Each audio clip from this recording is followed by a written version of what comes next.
প্রথমবারের মতো যারা এমপি মন্ত্রী হয়েছেন তাদের জন্য এবারের ঈদ নতুন এক অভিজ্ঞতা। ব্যক্তিগত সময় কমিয়ে ব্যস্ত থাকতে হবে জনসম্পৃক্ততায়। ঈদের আনন্দ ভাগাভাগি করতে চান সাধারণ মানুষের সাথেই। মাই হাসানের রিপোর্টে বিস্তারিত।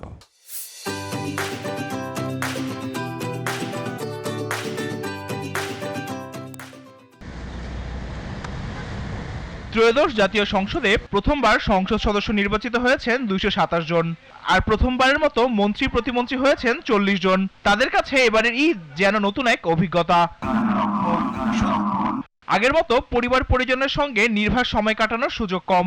মানুষের সাথে শুভেচ্ছা বিনিময় আর এলাকার খোঁজ খবরে অনেকটা সময় ব্যয় করতে হবে তাদের। যেভাবে ঈদ উদযাপন করি সেভাবেই করব, হয়তো সেটার পরিধি আরেকটু বাড়বে, কারণ দায়িত্ব আরেকটু বেড়েছে, তার মানে পরিবারের অংশীদার আরও বেড়েছে, সো পরিধি আরেকটু বাড়বে। বাট আমি ধরে নিচ্ছি, কারণ আমরা রাজনীতির সাথে 1.5 দশক ধরে সম্পৃক্ত, সো আমরা রাজনৈতিক পরিবার নিয়েই কিছু দূর ঈদ করি। নতুন দায়িত্বে নিজেদের মানিয়ে নিতে ব্যস্ত তারা, তবুও ঈদের আনন্দ ছড়িয়ে দিতে চান সাধারণ মানুষের মাঝে।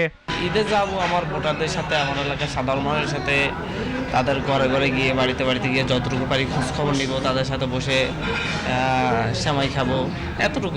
এমপি হিসেবে আমি আসলে কোন ভিন্ন জীবন গ্রহণ করি না। আমি আমার মতোই আছি, আমার মতোই আমি আসছি যাচ্ছি। তো কাজেই আমার মনে হয় এবার একটা ঠিক যে এবার ঈদের মানে আসছে, সেজন্য জনগণের প্রত্যাশা আমার প্রতি বেশি। নতুন দায়িত্ব, নতুন চ্যালেঞ্জ, তবুও ঈদের দিন সাধারণ মানুষের পাশেই কাটাতে চান জনপ্রতিনিধিরা। সনদে অন্তর্ভুক্ত সংবিধান সংস্কার। Mahi Hasan, GTV news, Dhaka.